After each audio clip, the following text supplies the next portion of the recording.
হিমন্ত বিশ্ব শৰ্মাই কৈছে যে নৰ্থ ইষ্ট ইণ্ডিয়া ফেষ্টিভেলক তেওঁলোকে আৰু পুঁজি যোগান নধৰে আৰু তেওঁলোকক অসমত কোনো ফাংচন কৰিবলৈ প্ৰগ্ৰেম কৰিবলৈ অনুমতি নিদিয়ে।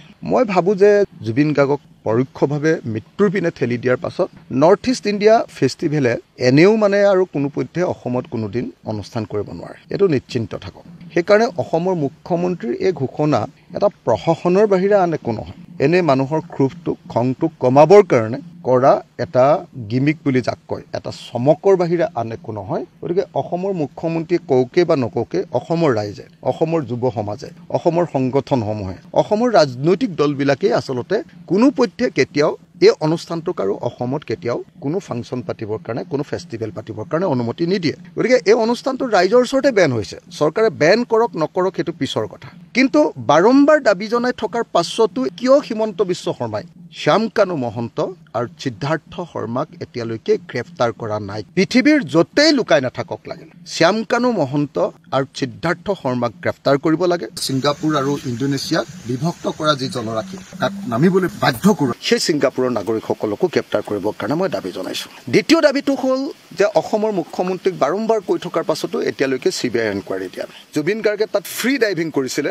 এনেকৈ জাপ মাৰি পৰিছিলে যে আৰু তাৰপিছত সাঁতুৰি যায়, এইটো ফ্ৰী ডাইভিং কৰা বুলি কয়। আপোনালোকে নিশ্চয় জানে যে স্কুবা ডাইভিং আৰু ফ্ৰী ডাইভিং এই দুটা কৰিবৰ কাৰণে যিকোনো এখন সাগৰত বা যিকোনো এটা এনেকুৱা ডাঙৰ জলৰাশিত প্ৰথমতে এখন ফৰ্ম ফিল আপ কৰিব লাগে। সেই ফৰ্মখন ফিল আপ কৰোঁতে গাত থকা দুটা বস্তুৰ ওপৰত প্ৰশ্ন সোধে, সকলোকে সোধে এইটো আছে নেকি, যে আপোনাৰ এফিলেপচি আছে নেকি, মৃগী বেমাৰ আছে নেকি।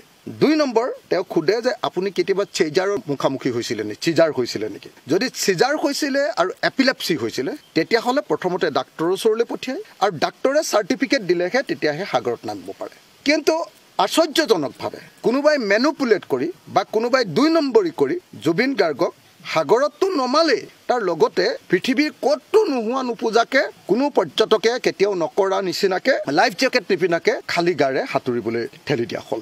খালী গাৰে সাঁতুৰিবলৈ ঠেলি দিয়াই নহয়, তাৰপিছত যেতিয়া তেওঁ অসহায় হৈ পৰিছে তেতিয়া কোনেও তেওঁক হেল্প কৰিবলৈ যোৱা নাই। গতিকে এইটো এটা অত্যন্ত এটা ডাঙৰ ক্ৰিমিনেল কনস্পিৰেচি, এইটো এটা অত্যন্ত ডাঙৰ ক্ৰিমিনেল নেগলিজেঞ্চ আৰু এইটো কালপেবল homicide বুলি কোৱা হয়, লিগেল ভাষাত কালপেবল homicide বুলি কোৱা হয়। কালপেবল homicideৰ এটা ঘটনা, ক্ৰিমিনেল কনস্পিৰেচিৰ এটা ঘটনা, ক্ৰিমিনেল নেগলিজেঞ্চৰ এটা ঘটনা আৰু লগতে এজন মানুহক মৰিবৰ কাৰণে বাধ্য কৰাৰ এটা ঘটনা। গতিকে এইটো এটা বহুত ডাঙৰ এটা ক্ৰাইম আৰু এই ক্ৰাইমৰ কাৰণে ইমিডিয়েটলি মানুহবিলাকক গ্ৰেপ্তাৰ কৰাৰ উপৰিও এই ঘটনাটো যে ছিংগাপুৰত আচলতে তেওঁ ফৰ্মখন ফিল আপ কৰিছিলে নে নাই, তাৰ অনুমতি কোনে লৈছিলে, সাগৰৰ কোনখন হোটেলত আছিলে, খাওঁতে কেনেবাকৈ বিষক্ৰিয়া হ'ল নেকি, এই আটাইবিলাক পৰীক্ষা কৰিবৰ কাৰণে অসমৰ CIDয়ে গৈ ছিংগাপুৰত এইবিলাক পৰীক্ষা নিৰীক্ষা কৰিব পাৰিব নেকি আপুনি কওক। এইবিলাক পৰীক্ষা নিৰীক্ষা যদি কৰিবলৈ হয় ভাৰতবৰ্ষৰ সৰ্বোচ্চ তদন্তকাৰী সংস্থা CBI তদন্ত দিব লাগিব। কিন্তু মুখ্যমন্ত্ৰী হিমন্ত বিশ্ব শৰ্মাই মুখেৰে কৈ আছে কিবা কিবি কথা জুবিন গাৰ্গৰ বিষয়ে পজিটিভ, কিন্তু এতিয়ালৈকে যিসকলে জুবিন গাৰ্গক মৃত্যুৰ কাৰণে ঠেলি দিলে তেওঁলোকৰ ওপৰত এটা CBI তদন্ত ঘোষণা কৰাৰ ক্ষেত্ৰত তেওঁ এতিয়ালৈকে অপাৰগতা প্ৰকাশ কৰি আছে। এই অপাৰগতাৰ কাৰণটো কি? কিয় হিমন্ত বিশ্ব শৰ্মাই জুবিন গাৰ্গৰ মৃত্যুৰ ওপৰত CBI তদন্ত দিব খোজা নাই? There is something rotten in the state of Denmark নেকি? কিবা এটা ঘটনা চৰকাৰৰ লগতো জড়িত হৈ আছে নেকি?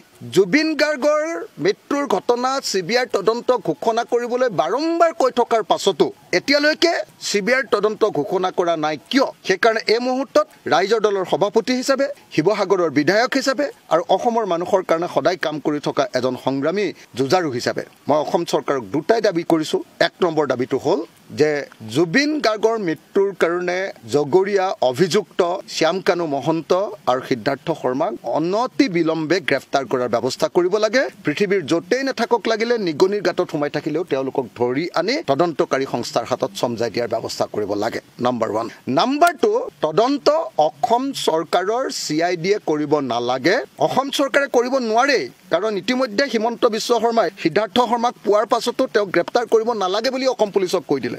আকৌ অসম পুলিচৰ যিটো CIDৰ তাৰ আকৌ DGP আছিলে শ্যামকানু মহন্তৰ নিজৰ ককাইকে ভাস্কৰ জ্যোতি মহন্ত। গতিকে ভাস্কৰ জ্যোতি মহন্ত ডেফিনেটলি তেওঁ পুলিচৰ অন্তৰ্গত থকা CIDক যিকোনো সময়তে ইনফ্লুৱেঞ্চ কৰিব পাৰিব।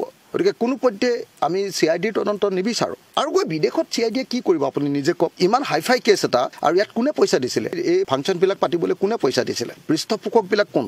এই গোটেই বস্তুবিলাকৰতো তদন্ত লাগিব ন যি হিমন্ত বিশ্ব শৰ্মাই কোনোবা এজন মানুহে ফেচবুকত কিবা এটা লিখিলে কবিতা লিখিলে তেওঁ ঘৰৰ পৰা ধৰি আনি ৰাতি 2টা বজাত ধৰি আনি জেল দিয়ে যে হিমন্ত বিশ্ব শৰ্মাই টুইটাৰত কোনোবা বাহিৰৰ মানুহ এজনে কিবা এটা কথা হিমন্ত বিশ্ব শৰ্মা বা অসমৰ বিষয়ে কিবা এটা লিখিলে বাহিৰৰ পৰা দিল্লীৰ পৰা ধৰি আনেগে মানুহ সেই মানুহজনে অসমৰ আটাইতকৈ ডাঙৰ গায়কজনৰ মৃত্যুৰ সময়ত জগৰীয়া মানুহবিলাকক গোটেই অসমৰ মানুহে দাবী কৰাৰ পাছতো এতিয়ালৈকে কেলে গ্ৰেপ্তাৰ কৰা নাই নিশ্চয় কিবা এটা ঘটনা আছে নিশ্চয় কিবা এটা ৰহস্য আছে নিশ্চয় এটা কিবা গোপন কাহিনী আছে যিটো কাৰণত এতিয়ালৈকে হিমন্ত বিশ্ব শৰ্মাই এই অপৰাধীবিলাকক এই অভিযুক্তবিলাকক এতিয়ালৈকে গ্ৰেপ্তাৰ কৰা নাই গতিকে কথা স্পষ্ট আমি আজিৰ ভিতৰতে মুখ্যমন্ত্ৰীক CBI তদন্ত আৰু অভিযুক্তসকলক গ্ৰেপ্তাৰ কৰিবৰ কাৰণে দাবী জনাই স্মাৰকপত্ৰ প্ৰদান কৰিম আজি কাইলৈ আমি অসমৰ ৰাজ্যপালক সাক্ষাৎ কৰাৰ কথা চিন্তা কৰিছোঁ কাইলৈ ৰাজ্যপালক লগ পাবৰ কাৰণে অনুমতি বিচাৰি ইতিমধ্যে পত্ৰ প্ৰেৰণ কৰা হৈছে গতিকে কাইলৈ ৰাজ্যপালক সাক্ষাৎ কৰা হ'ব আৰু অচিৰে এই দুটা কাম কৰাৰ পাছত অসমৰ মুখ্যমন্ত্ৰীক স্মাৰকপত্ৰ দিয়াৰ পাছত